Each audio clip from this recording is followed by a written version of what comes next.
Hey, fearless fundraisers, I'm Don Lego, and it's time to buckle up for a new episode of Raise Nation Radio, the one and only podcast made to inspire fundraisers like you to continue making impact in our communities, building better tomorrows, and exchanging ideas.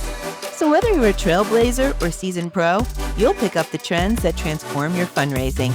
And together we'll dive into lively conversations and chat with industry-leading fundraisers and thought leaders to explore hot-button issues and innovative ideas. So stay with us for the next 30 minutes while we inspire you to embrace the future of fundraising.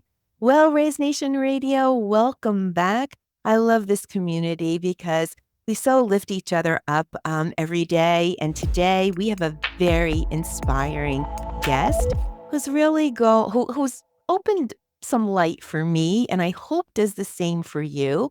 So please welcome to our show, Miss Angela Harrelson. Hi, Angela. I'm so glad that you're here. For those that are listening and think the name is familiar, it is. Angela Harrison is the aunt to George Floyd. And I use the word lift because she is so incredibly uplifting. She did write a book, and I learned so much in the book. So I want all of Raise Nation Radio to just stop right now, go to Amazon or wherever you buy your books, Lift Your Voice, How My Nephew, George Floyd's Murder Changed the World, which it did, and we're going to get into that. I got the opportunity to read the book a couple weeks ago. I learned a lot. Angela, thank you, thank you, thank you. But before we get into it, we all know what we know of you from social media and the news, which I don't know how accurate that is all the time. So why don't you introduce yourself to our audience, share whatever you'd like about yourself personally, what you're doing today, and how you're doing, because we would love to know and hear from you. Well, thank you. Yeah, like you said, I'm Angela Harrelson. I'm the maternal aunt, George Floyd. George Floyd's mother and I are sisters. That's the connection. Sissy. Yeah, Sissy. Yeah. We call him Perry. The world knows him as George Floyd, but we just know him as just Perry. We've always called him. From a family of 14, my mom had 10 girls and 4 boys. And we was raised up.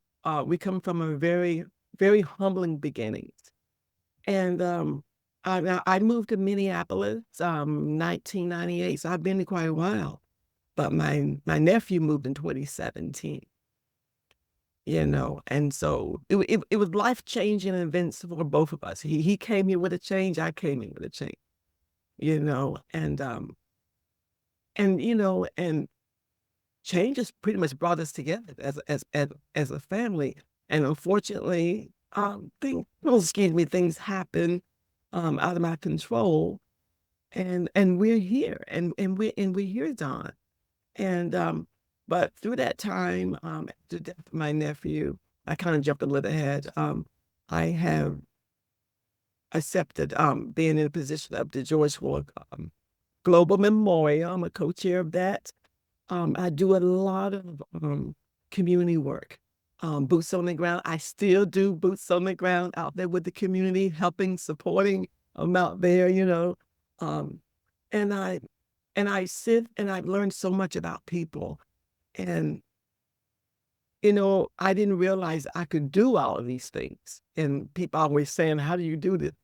It definitely came from within, a voice that came within.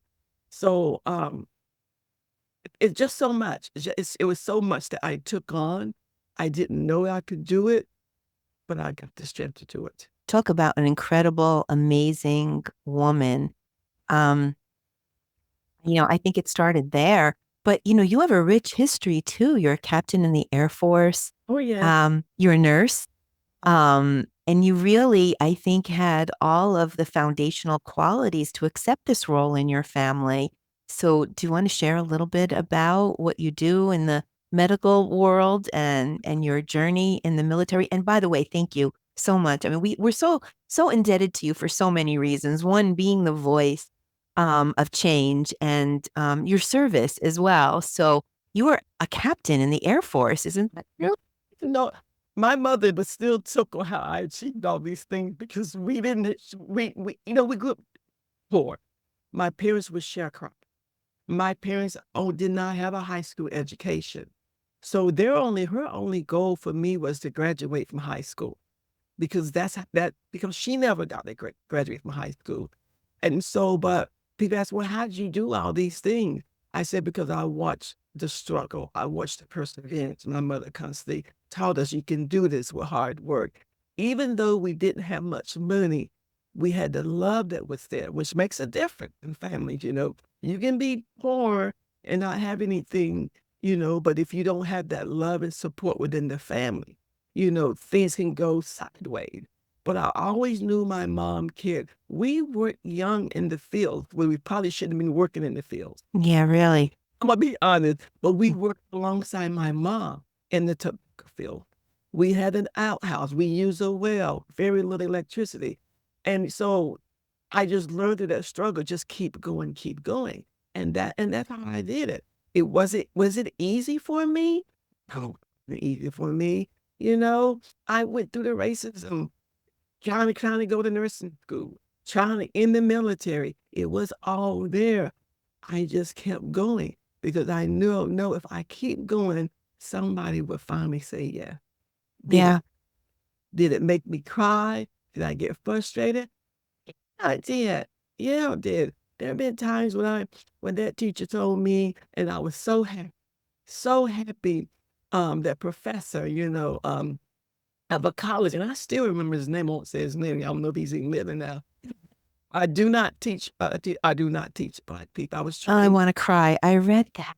He said that I am racist, and he wanted me to know that it was after class. And I remember the course. The course was called bankruptcy law. I was so excited, because I'm like, it's a chance. I moved away from home. It's a chance, and I was intimidated because the intimidation of being raised up in down south to take a very passive role.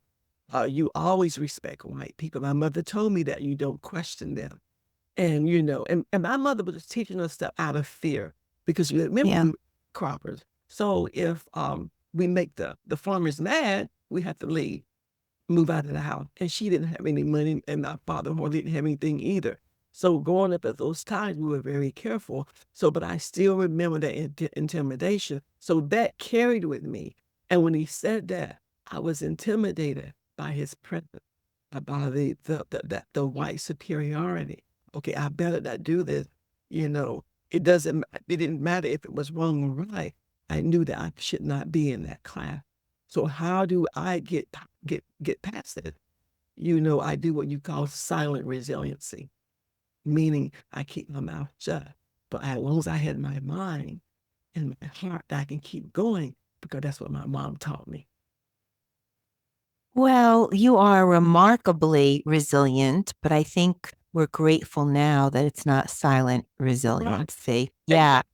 But back Yeah, then, because we need your voice, yeah, for sure. Um, Heartbreaking, yeah, really. It is, but to see you prevail just so fills fills me up with hope and hopefully fills you and your family up with pride. it does. I mean, but back then people say, why did you be quiet? You had to get what you. Mm, But it doesn't of mean that your dreams were gone. You just had to find another way course not. to gone. Yeah, So but you're finding your way. yeah, right my way, but I learned to use my voice. But when my nephew was killed, I'm like, you know what? It was on. It was on. I'm using my voice. Oh, I'm gonna say what I have to say because enough is enough. for sure. So let's talk about Perry. May I call him Perry? Is that okay? Hi. So I only knew what I know of Perry from social media and the news, which I Mm. mentioned earlier. I don't know if I should rely on that so much anymore. So I'm going to come and ask you, can you share some memories or aspects of Perry and what you want the public to know, not the news and social media version. What do Mm. you want? What do we need to know? What do you want us to know about Perry? There was a lot of stuff out there. Some stuff like he did what. But he wasn't perfect. And I always have to say it because Hey, guess what? Neither am I. I don't you know anybody who's perfect, except maybe my dad. Maybe my dad, but but we as a family, we've never said that he was perfect. We never said he didn't go to jail. We never said that he never served prison, that he wasn't. But we never said those things. You know, he made some bad decisions in his past, you know, but he just did not deserve to die the way he did. And amen. and, and I'll always say that. But but Perry, what I wanted people to know, his humbleness come from his beginnings. And one of my memories, Perry, like when he was 4 years old growing up, my sister often came to live with us. So Perry, his two sisters, we all came to live with us, and I did not never understand the life of me. Why they keep coming here? They move away to stay in these apartments and things, and they come back to a place they where they have to put water. And use outhouses, right? So he went from apartment life to an outhouse life. Yeah. It was the love when I look back on it, it was the Oh, love and the food that we had. But Perry, he wasn't used to that. And I remember him there trying to learn how to cook. And then we started about water. And he's like, looking at me how to do this. But you know what? He didn't cry or anything. And so we didn't show him where the outhouse is and all that stuff my sister did. He didn't, for some reason, it didn't bother him. He didn't cry. I said, oh, yeah, I'm doing it. But because and my sister had taught him. And so he was adventurous. He just fell in. And I was just amazed by that being, because we're 12 years of difference, 16. Like I'm used to people coming around us, looking down on us, being poor. And so, wow, that was really nice to see. And so sometimes we had to watch Perry. Um, and well, we were the cheerleaders. So we would, mama and raise money. I mean, work really hard to save money for us to be part of the cheerleader squad. And so we did that, and Perry was there. And the funny thing about it, I didn't know he was watching us because we were supposed to be kind of like, watching my sister kids thing. But I tell you something about that. When he first moved back, that's the first thing he mentioned to me. He said, Aunt Angela, he said, I saw y'all cheerleader practicing. We were supposed to be babies. Oh, I said, you really saw us cheerleader practicing? He said, yeah. He said, oh, y'all were really good. What do you want? It was so funny. But he remembered that. So young, we back there cheerleader practicing and all that stuff. And and, no.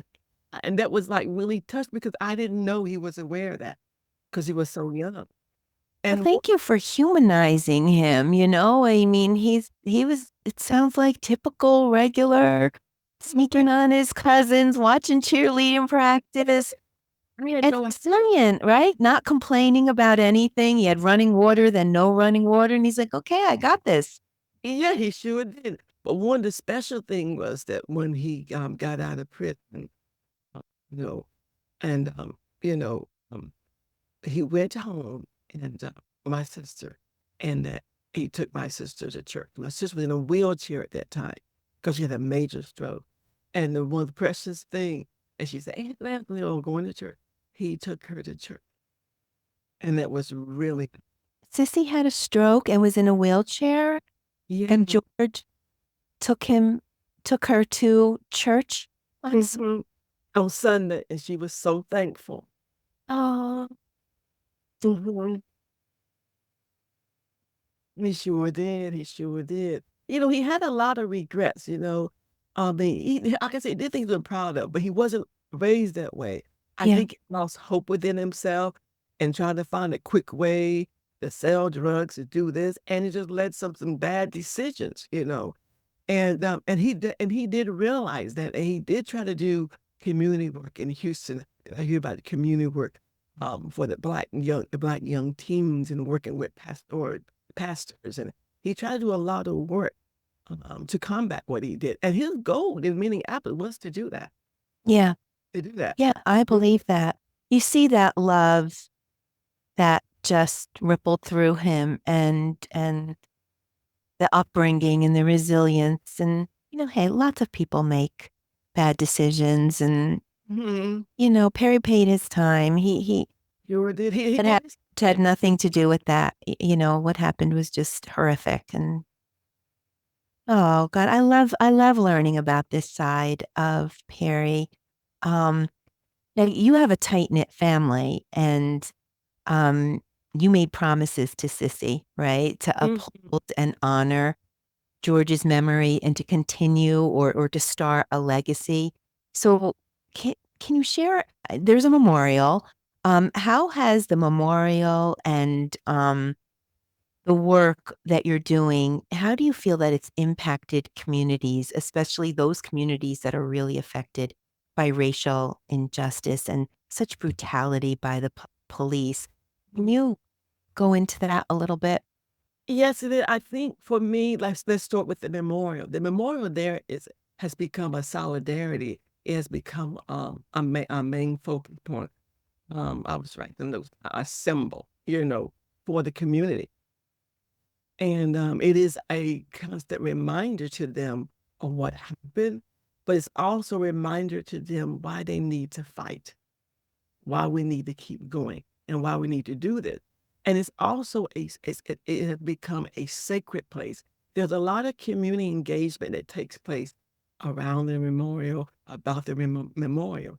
The community, bless their souls, they have meetings twice a day, right across from the memorial, talking about plans and strategies, and talking about their some of the demands they made with the city, what to do.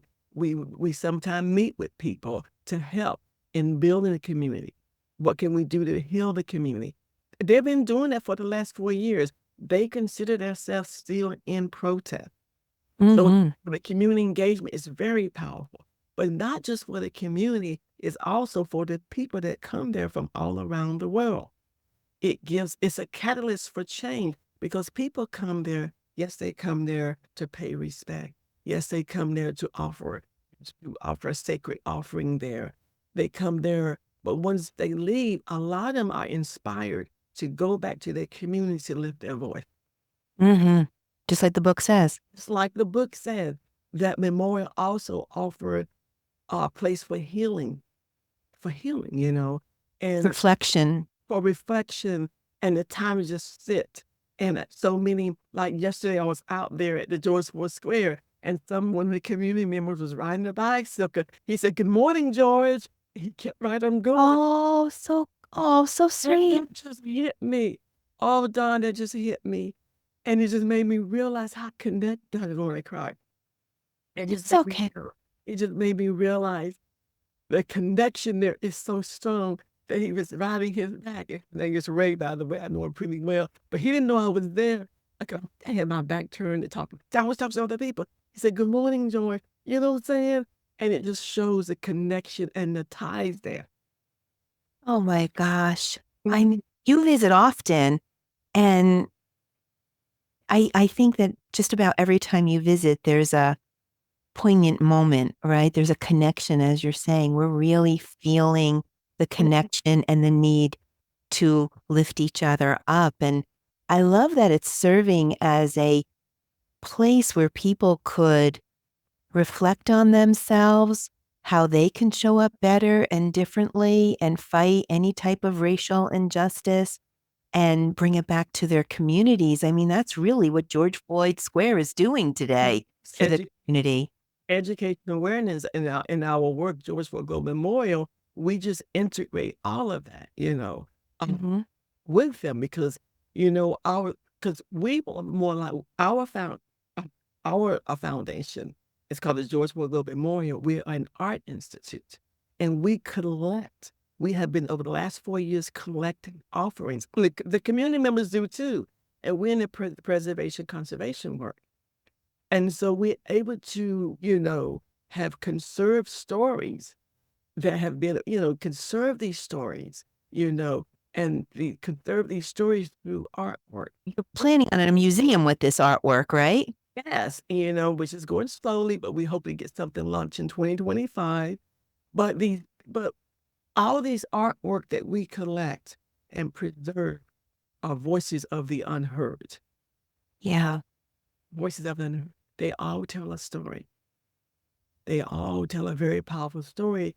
And we get a chance to do exhibits with these things, with these artwork. People are fascinated with this. They want us to bring a piece of the George Floyd Square to their communities to continue to tell the story. We recently have artwork on exhibits in Phoenix, Arizona, at Arizona State University, in their museum. And it's powerful. They even have our big, I think about 12-foot, almost 12-foot fist. All right, Their museum. so there's more than one fist? Yeah, we have 5 fists. Oh, you do? Wow. Right in the center, 38 in Chicago. Uh-huh. Have one in each intersection. Okay. And is the intersection, did it close off again? Is it now preserved? Because I think they wanted to open it up at one point and maybe did, but it kind of like disrupted the square. Well, it did, but you know how the community they came back to solidarity. It's okay, Good. break the open, but you won't break us. It just makes us. And so Yeah. we're still strong. We still do the community meeting. And guess what? What it did, it just made more people come. That worked. It made more people come. Yeah. What did you say? It doesn't break us, it makes us. I love that. Yeah, it made more people come. More people come. Good. Good, good, good. So what do you hope that everything that you're doing, preserving Perry's legacy, do you think it's going to positively influence the future generations like we hope it does? I do think so. I think that when this happened to my nephew, it was a great awakening to America, but it was a sleeping giant to the brown and black folk. I always say that. What sleeping giant without? And I think this young generation gets it. They don't have that fear, hesitancy like we did. In the past, when the grassroots, people have been protesting and doing civil rights marching for a long time, but we didn't have the support, the huge support like we did with George Floyd. Because remember, a lot of these people that came out with either all black folks. We hardly saw white people at these places. But when my nephew was killed, he saw everybody. Everybody. I saw people in wheelchairs, all type of races. I always used to tell someone, anything at the memorial, people in wheelchairs come. They use people deaf, hard of hearing come. I couldn't understand their sign language, what they were trying to say. I couldn't understand everything, but I understood the love there. And they were right down and show me, and I got it. I said, I hear you, I feel you, I got it. And we were together. And that's how powerful it is. And so with that message, that change, there is so much hope for the future. You got people, the social awareness, that people talking, corporations, the institutions that open their hearts out for change, put in educational programs about bias and DEI, and willing to have the awareness to educate. That is so powerful because I know how many years I had to keep my mouth shut, to keep my job, to try to do a career advancement. And to be able to have this conversation with you is powerful because I was raised up in the 60s. I wasn't able to do that. Gosh, I couldn't wait to talk to you today. I guess I'm somewhat grateful for the hope that I'm hearing you talk about for future generations and what Perry's legacy. Oh, well, let's call it George Floyd so everybody knows who we're talking about. What George's murder is doing for us. There is something coming out of that, and that, I guess, is something to be grateful for in some way. Yeah, because people say, well, Angela, some people you hear say, well, nothing has changed. A lot has changed. Now, are we there yet? No, yeah. Long way to go. Setbacks. Yeah, we're going to have setbacks. You're going to hear more killings, unfortunately. But here's the thing. We may have setbacks, but we're going to have frequent comebacks. You are just pulling out these quotes. I think you need to have another book just with Dr. Angela Harrelson quotes, right? They're not going to break us. They're going to make us. We'll have setbacks, but we'll have quicker comebacks. I'm like, Yeah, we need a quote book from we need a quote book from you. So how has the George Floyd Square come to life? I mean, it's really moving. It's an experience. This is not just like this is an experience when you're there, huh? You have to experience, it has created a life of its own. And no one could have planned anything, how the community would Anything. respond, what acting, how they would act or react or respond. It's an experience. You have got to be there. You can hear about it, but you have got to experience.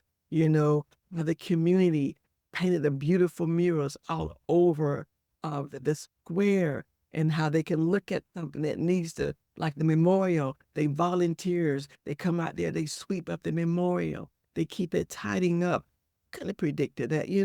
We have so many volunteers. Like they'll come out there and do things. They'll light candles. You go out there one evening, candles are lit up at the memorial, you know. Now you're Uh, coming up on an anniversary, right? May yeah, 25th. Yeah. yeah, we What's can. being planned? Well, Anything? this year we're gonna kind of, the last 3 years have been really heavy, really intense.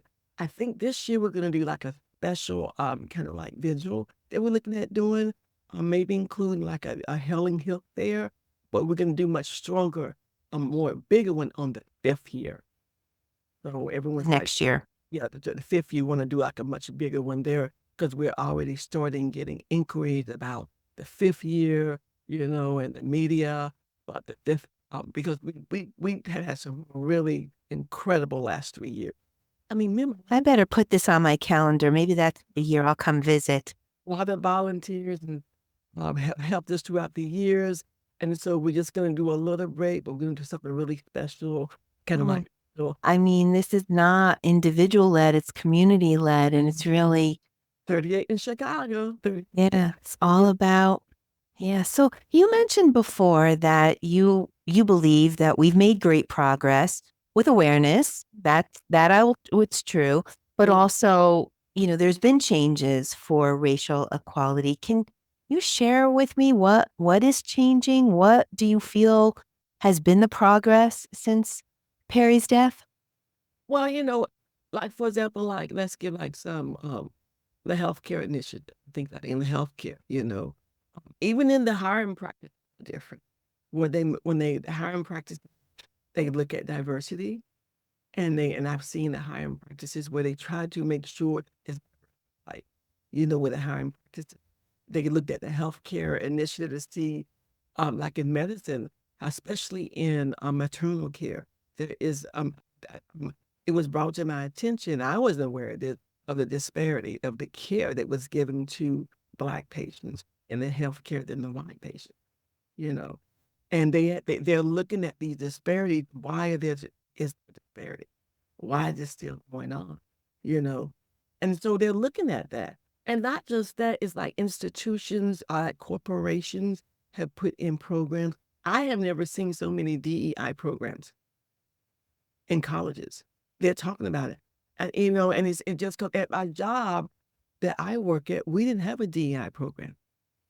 It wasn't there, but it was there that George Floyd took place. Let's talk about your book a little. So, it was almost 2 years after Perry's murder, and it's a beautiful book. I love the cover. Um, I love the title. I love everything about it. I read it. We were chatting before we started this episode, and I told you I read it in one sitting. It's a great read. If you're out there, please pick up Angela's book, Lift Your Voice. But I'm curious, what inspired you to write a book? How long did it take? Can you share the significance behind the title? I think I know what you're going to say there. Um, what does it symbolize? And I think I'd love to know, like, was there any healing for you when you wrote the book? Actually, what started this process, when I finally came out of my shell and going through this whole chaos, you know, people would interview me. And when I would interview, I was always tell stories about my family. I've always, maybe it's the auntie in me, it just was about Perry, because I wanted people to know about his family, that we're not all these bad people that they say, do we have bad people family? Yeah. But we are people that, just like any other Black family, going through systemic racism all our lives and stuff, you know? And I wanted people to know uh, some good things about our family, that we do try. We do try to do the best that we can. We're not a family. And so they would hear me talk about all these different things. And they said, you really should write a book. They would plant these seeds. So we love your story that you tell us. And so I would always tell stories that way. And then I remember writing stuff down in journal that helped me talk, that helped me deal with it. Because, everybody in my family was going through. So I really didn't have people to talk to. I had my family to talk to, but we were all talking, we're all talking the same grief, the same pain. And, everyone, and I said, you know what? And we were putting burdens on one another and didn't realize it.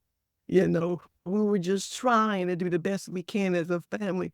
And so I started writing and journaling and putting things down. So actually, the journal became the book. And I was happy to meet people and talk out to people. People reached to me, and I reached back out to them about a book, and everything just connected. So I was able to put my stories and everything I experienced at the time in the book. Now, was it healing for me? Um, I think towards the end, it became more healing for me. In the beginning, it was frustrating. Like when I made the commitment, it was like, well, if I'm ever going to finish this. Because remember, I'm going through a trial. I'm going through the courtroom. I'm looking at Mr. Chauvin. I have to see him. I have to hear his attorney defend him, defend his action. And then at the same time, our family is getting death threats. I'm getting harassing phone calls. I'm being followed. There were times I was being followed. One time, me and my niece, we thought someone was going to run us off the road. It was awful. So these are things that we was going through trying to grieve. Playbook for how to deal with any of this. I mean, I never knew how to deal with any of this stuff. So it was just a hit and miss. And so there was sometimes I got frustrated. I don't want to make this book. No one's going to read it. I'm just quitting. And then finally, and then I started remembering. And then I thought about when I go to the protest and go out, when I go to the court, see all the people out there, you know, sending the love with us. And I would get letters and I would look on the news and see the protest. And then it all would come back on me, Don. Then I'm like, look at all that love and support. I can do this. So you know what? Love took me to the finish line. So I was able to finish the book. There's another quote. Love took me to the finish line. I'm telling you, I see a sequel to the book with all of your. Took me to the finish line. Yeah, it's a great book. I really enjoyed reading. I think I enjoyed reading it so much. Not that I enjoyed it, because it's a hard read too. I mean, not it's just like it gets you every once in a while, brings tears to your eyes, but there's some hope in it, right? And you're so positive and you're really looking for the future and protecting, Perry's legacy. And you've risen to a place in your family where I think everybody rallies around you for the better, for the bigger Angela, for the bigger family, for the bigger community, for the greater of all of us. And I'm sorry that it came out the way it did, but at the same time, there's hope there. I somewhat empathize. I would never put this on the same scale, but I have a cousin his life was taken in a hate crime. And yeah, just any kind of racism is just not good and should never, gosh, end in murder. And the fact that you can take it and turn it into something is remarkable. You have to though, because you can't be a voice where you can where you have hate, towards people. You can't fight love. You can't fight hate. This thing with hate, you can only fight it with love. And I know this sounds kind of cliche, but it's true because it will swallow you. It will eat you away. No, but I was in a very dark place. I did not know what to do. And I always tell this story. And because when he was first killed, every day I woke up, I thought about it. You go to bed dreaming of it. It was, I said, God, Constantly, I'm yeah. not going to be a voice for him. But what God showed me, he said, Angela, if I can give Perry the courage and the strength to say the words, can't breathe, if I can give him the strength to say those words, I can't breathe, in those conditions when he was in pain, when he was desperate, when he was distraught, when he was going through that, surely I can give you the strength to be a voice for him. And when that came to me, that's what I went for, because it was the truth. And that's what drove me. He said I couldn't breathe 27 times before he passed away. 27 times. But it takes and working as a nurse, when you're in pain, it takes a lot of courage to say you can't breathe. Oh, Yeah, there's a courage and a bravery component in having enough strength to get that out to say, I need help. But he looked to Mr. Chauvin for that. You don't say I need help to monster, but there was a period where he looked at him as a human being. I'm telling you, I need help. Other word, can't breathe. But Mr. Chauvin couldn't see that. And that was sad to me. yeah. And it really shows just the humility and the character of Perry, because he was he was asking his murderer for help, and that alone is, I don't there's just no resentment or bitterness or anger or hate within your family. There really is so much love, and I think Perry showed that in that moment too. He he he did, and I think sometimes people, and I just want to point that out because you have to remember, even if you're kidnapped, you look for help. But there's a moment there. Do they have a humanity? Is the humanity there? Because you're gonna reach for that. You hope it might be 10%, it might be 5%. But that momentary you see that, it's just that Mr. Chauvin didn't have enough to see it in Perry. But Perry still believed in humanity in that moment. I'd want to address something in the book. I'm hoping you could help me understand a little bit better. You talk about two different terms, and maybe you can clarify it for me and for the audience: non-racism and anti-racism in the book. Can you elaborate on the difference for our audience? Because that's very poignant, right? There is a difference, and I'd love for you to elaborate on that a little bit more.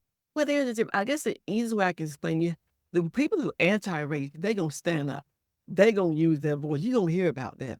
They're about not making that change, but holding someone accountable and making a difference. They're about, the people who are non-racist, and they're very passive, meaning like, if they see something is wrong, as long as they well, they're okay. They're just gonna look the other way. For example, it could be like, they would they may be the people who would never participate in hate crimes or anything, but they would sit at the dinner with racism and hear them say the word N word and talk about, let's look at them. They'll do all of that, but they don't take an active role in saying, you know what? Don't say that. That is not nice. You know what? They're we're all created equal. They won't say that because it's not them. And and that's sad to me because they miss a teachable moment. They also miss the moment of transforming into personal growth, not just for them, but for the people who they're talking to. You know? Mm-hmm.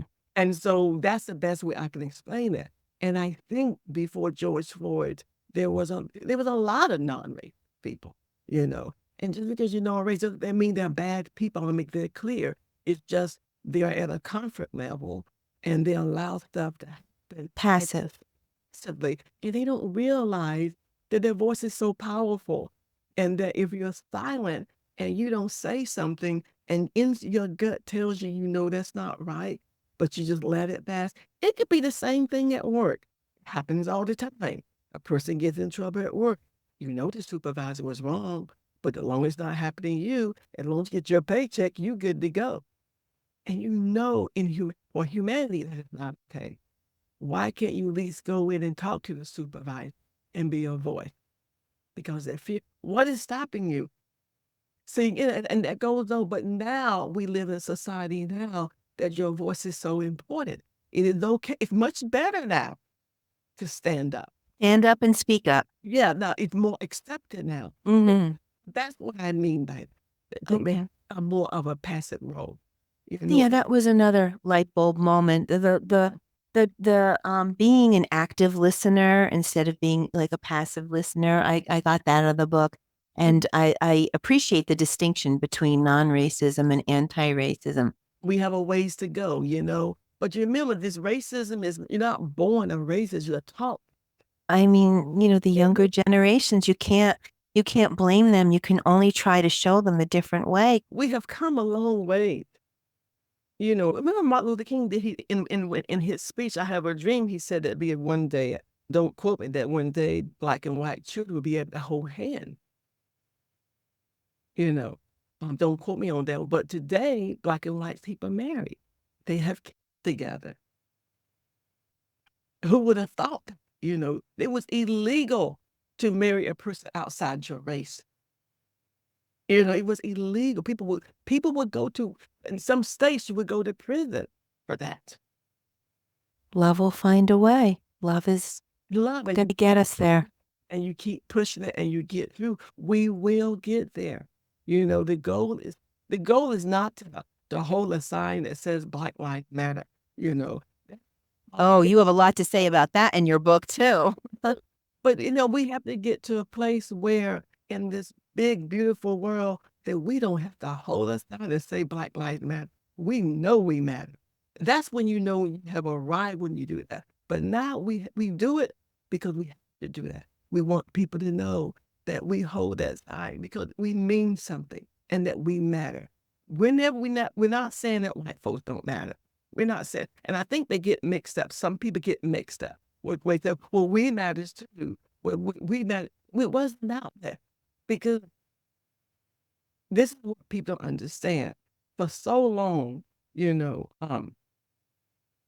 we had to, equality was an option for, when I say that, we had to negotiate equality.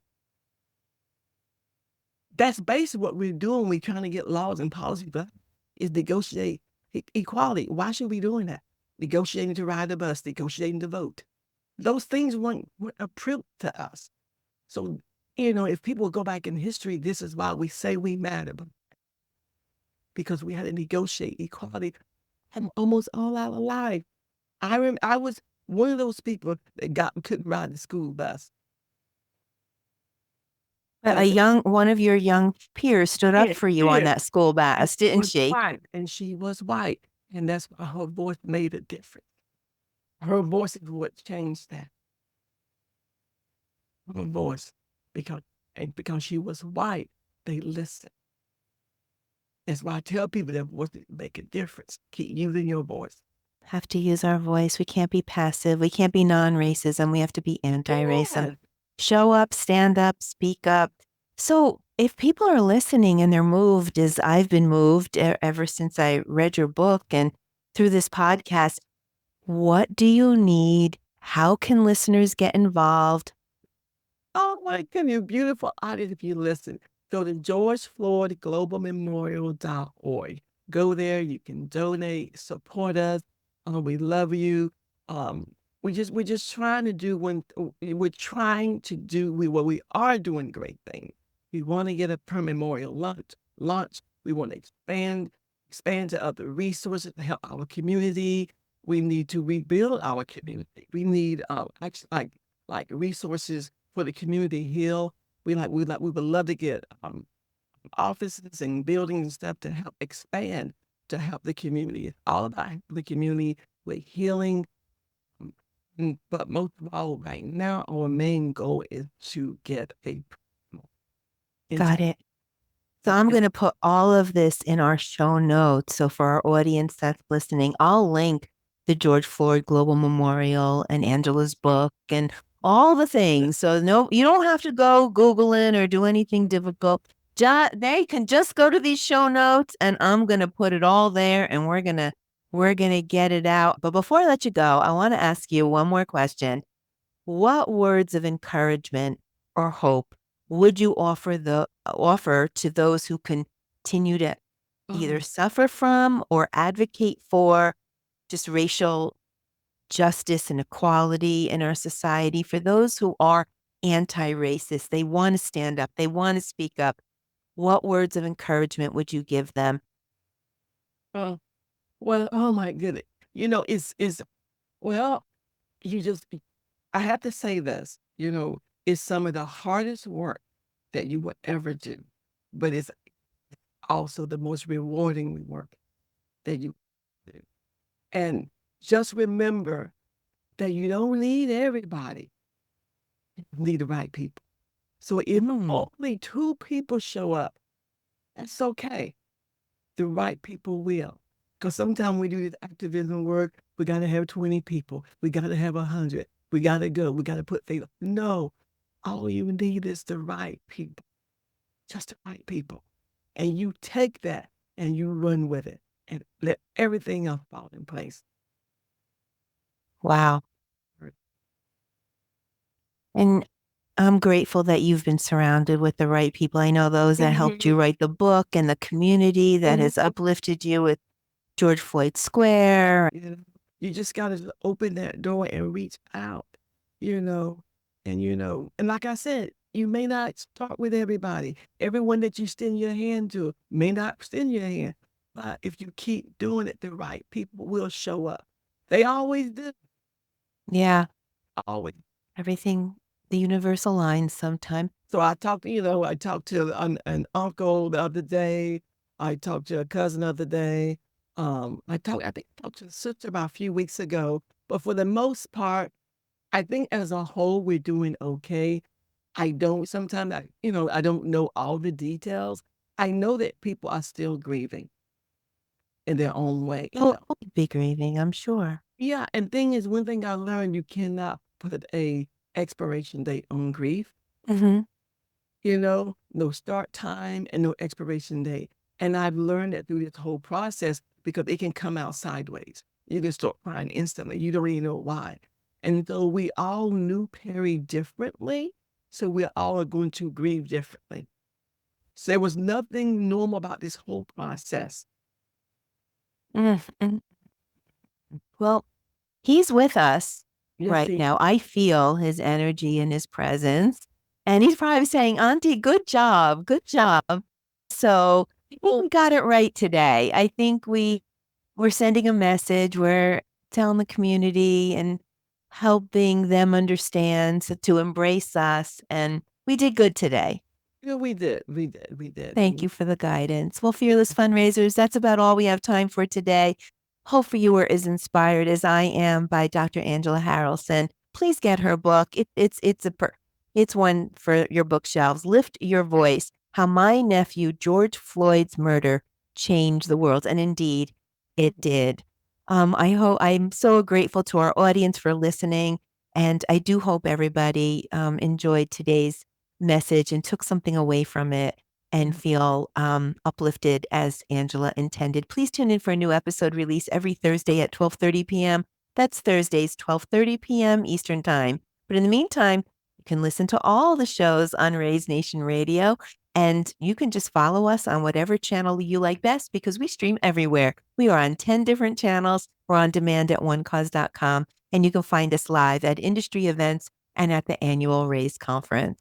A huge shout out and thanks to my guest and hopefully I can call friend now, Angela Harrelson, George Floyd's aunt, just for sharing such heartwarming stories and lifting us up and teaching us a thing or two about how to show up better in this world for all people. Angela, thank you so much. Thank you for having me. And thank your audience for listening. Well, thank you again, everyone.